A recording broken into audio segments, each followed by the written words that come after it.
بسم اللہ الرحمن الرحیم والذین اذا اصابہم، وہ لوگ کہ جب پہنچ جائے انہیں زیادتی، کوئی ان سے زیادتی کر لے تو وہ بدلہ لیتے ہیں، ینتصرون، وہ بدلہ لیتے ہیں، یعنی صرف بدلہ لیتے ہیں، یہ صرف بدلہ لیتے ہیں، بدلہ لیتے ہیں یعنی صرف بدلہ لیتے ہیں، بدلہ سے زیادتی نہیں کرتے۔ ہاں، ایک صوفی نے دوسری کو ایک تھپڑ لگا دیا، اب اس کا حق ہے کہ وہ ایک تھپڑ اس کو لگائے، یہ نہیں کہ وہ آگے سے دو لگا دے۔ تو قصاص میں کیا ہوتا ہے، اس نے ایک تھپڑ لگایا تو اس کو بھی ایک تھپڑ کی اجازت ہے نا۔ تو اگر ایک تھپڑ لگایا تو یہ معنی ہے کہ ہوم ینتصرو، اس نے بدلہ لیا ہے۔ اگر اس نے ایک لگایا تھا، اس نے دو لگا دیے،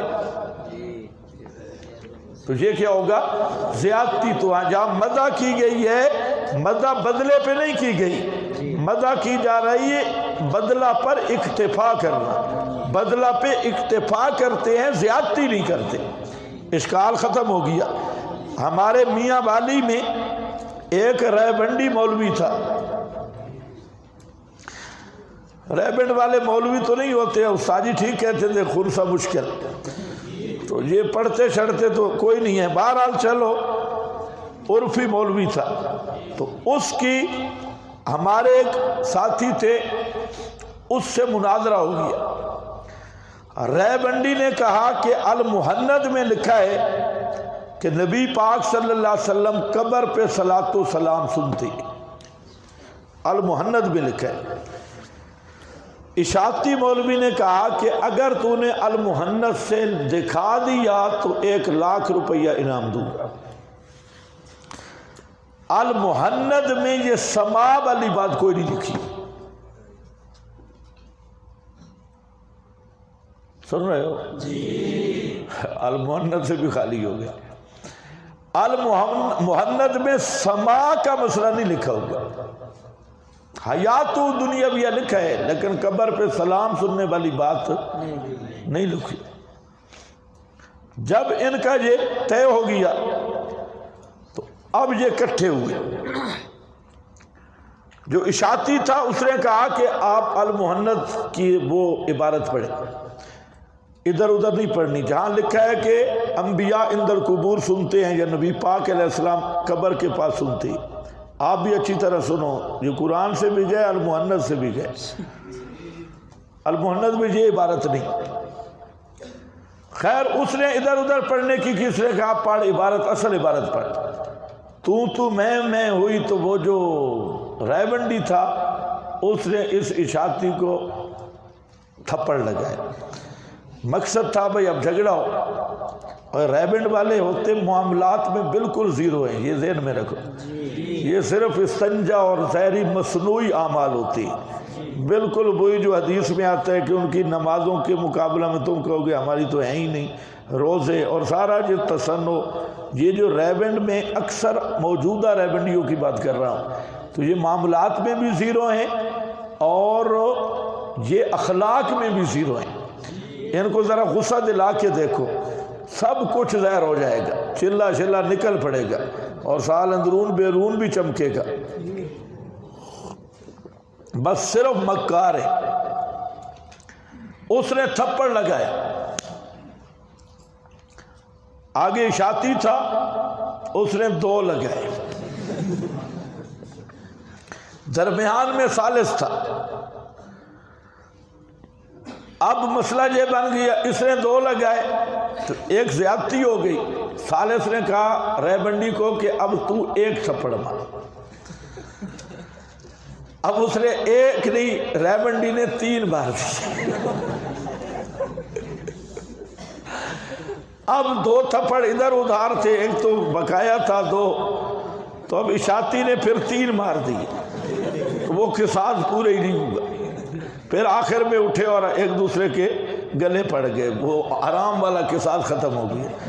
تو یہ مطلب ہے ہم ینتصرون، کہ بدلے پہ اکتفا کرنا، اس پہ مدح کی جا رہی ہے کہ زیادتی نہیں کرتے، اگر ایک تھپڑ مارنا ہے تو ایک ہی مارتی ہے، یہ نہیں کہ ایک کی بجائے دو مارتی ہیں۔ اشکال ختم ہوا بھائی؟ اشکال یہ تھا نا بھائی معاف کرنا بہتر ہے، جہاں تو اللہ نے تعریف کی ہے بدلہ لینے کی کہ وہ بدلہ لیتی ہے، میں نے کہا بدلہ پہ اکتفا کرتی، زیادتی نہیں کرتے، ایک۔ اور دوسرا یہ کہ بسا اوقات آدمی کے حال معتبر ہوتا ہے، ایک آدمی ہے اس نے آپ کے ساتھ زیادتی کی ہے، آپ نے اسے معاف کیا، اور بندہ وہ شریف تھا، اس سے پہلی دفعہ یہ زیادتی ہو گئی تھی، آپ نے دیکھا یار کوئی نہیں، سے غلطی ہو گئی، معاف کر دیا، تو یہ اچھی بات ہے۔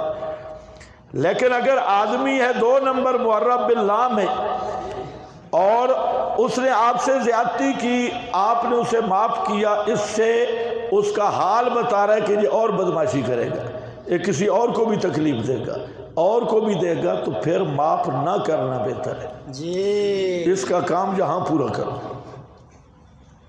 سمجھ گئے میری بات؟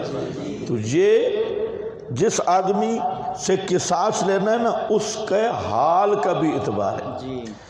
ینتصرون جزاء سیئۃ سیئۃ مثلھا، یہ بیان انتصار، وہ کیا ہوگا؟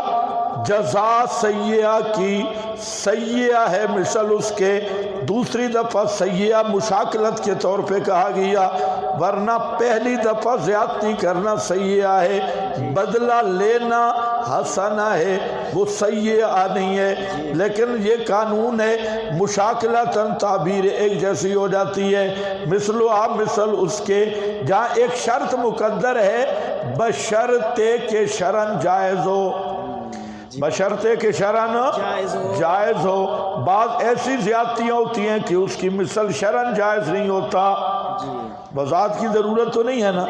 مثلھا فمن عفا، پس جو آدمی معاف کر دے، باصلح، اور معاف کرنے کا مطلب فراڈ نہ ہو۔ من عفا، بساؤ کا یہ ہوتا ہے کہ وقتی طور پہ معاف کر دیتا ہے اور پھر گلی پہ پکڑ لیتا ہے، نیت بھی یہی ہوتی ہے بھئی ابھی نہیں، ابھی ٹھیک ہے جی صلح ہو گئی، معافی، اور کہیں اکیلا ملا تو پھر بدلہ شروع کرنا نہیں۔ اصلح، اگر معاف بھی کیا با اصلح، اور اصلاح کی یعنی صلح کر لی، واقعتاً فرادی عفو نہیں تھا، صلح بھی کر لی، فَأَجْرُهُ عَلَى اللَّهِ، ثمرہ عفو و اصلاح، اگر دل سے صلح کر لی تو اس کا اجر اللہ کے ذمہ ہے، انہو، بے شک وہ اللہ نہیں پسند کرتا ظالمین کو، والا من، البتہ وہ انسان جو صرف بدلہ لے، بعد ظلم ہی، بعد اپنی مظلومیت کے، فَأُولَئِکَ، یہ ظلم مصدر مبنی للمفعول ہے، معنی بن جائے گا اپنی مظلومیت کے بعد، یہ ثمرہ ہے پس وہی لوگ ہیں، نہیں اوپر ان کے من سبیل کوئی ملامت۔ اس کا مطلب کیا ہے؟ پیچھے بدلہ لینے کی بات ہوئی، تو اب مظلوم بدلہ لے تو لوگ اس پر ملامت کرتے ہیں۔ ایک آدمی پہ ظلم ہوا ہے تو لوگوں کا ذہن کیا ہوتا ہے بھی معاف کر دیں، صلح کو کیا کہتے ہیں؟ اگر وہ بدلہ لے تو کہتے ہیں یار اچھا نہیں کیا، تو یہ مظلوم سے ملامت کو دور کرنا مقصد ہے۔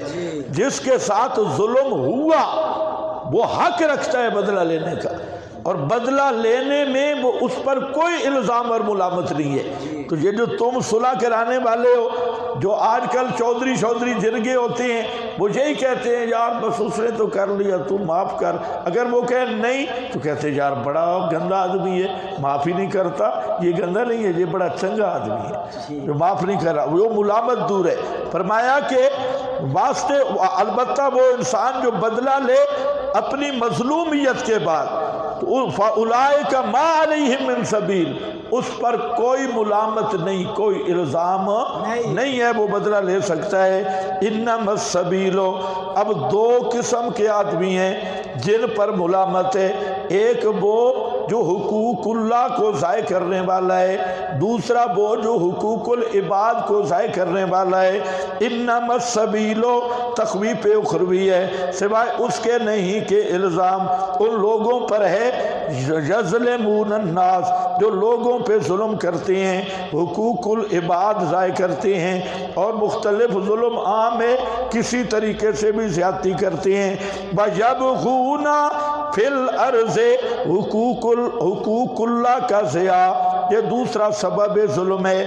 کیا یبغون تلاش کرتے ہیں، مچاتے ہیں زمین میں، یہ کیا بچاتے ہیں؟ بغاوت کرتے ہیں، فساد کرتے ہیں زمین میں ناحق۔ ہر فساد ناحق ہوتا ہے، جہاں بغیر الحق کی قید واقعی ہے، اعتراضی نہیں ہے،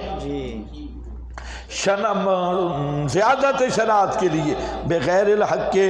اولئک لہم، یہ بیان الزام ہے، اوپر جو سبیل آ گیا کہ جو سبیل کس پہ ہوگی، انما السبیل، اس سبیل اور الزام کا بیان ہے۔ وہ کیا الزام اور سبیل ہوگا؟ فرمایا عذاب علیم، دردناک عذاب ہے، والا من، البتہ وہ آدمی صبر وغفر، جس نے صبر کیا اور معاف کر دیا۔ ان ذالک لمن عزم الامور، بے شک یہ ذالک، یہ 5 اہتمام ہیں اس جملہ میں، 5 اہتمامات ہیں، 4 تو اوپر لکھیں آپ کے پاس بھی، 5 ہیں۔ ایک یہ ہے کہ لفظ انا ہے، یہ پہلا اہتمام ہے، پھر لام ہے، لام ابتدائیہ ہے، یہ دوسرا لام تاکیدیہ، اور تیسرا یہ ہے کہ بس بالمصدر ہے از، اور چوتھا یہ ہے کہ یہ ذالے کا اس میں اشارہ لایا گیا ہے، ذالے کا اس میں اشارہ لایا گیا ہے۔ تو یہ کتنے ہو گئے؟ پہلا کیا ہے کہ لام، پھر انا ہے، پھر لام ابتدا ہے، پھر بس بالمصدر ہے، اور پھر کیا ہے کہ اس میں اشارہ ہے۔ یہ 5 قسم کے اہتمام ہیں، کس کے لیے؟ معافی کی شان بیان کرنے کے لیے، معافی کی شان بیان کرنے کے 5 اہتمام پنج پیر ثابت ہو گیا۔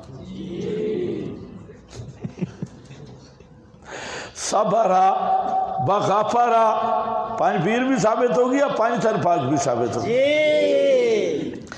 والا من، البتہ وہ انسان صبرا، جس نے صبر کیا، سہتا رہا، وغفرا، اور معاف کر دیا۔ ان ذالکا، یہ ذالکا سمجھ گئے نا، یہ کام یعنی صبر کرنا اور معاف کر دینا، یہ البتہ ہمت کے کاموں سے ہے، عزم الامور، بڑی ہمت کے کاموں سے ہے، معاف کرنا مردوں والا کام ہے۔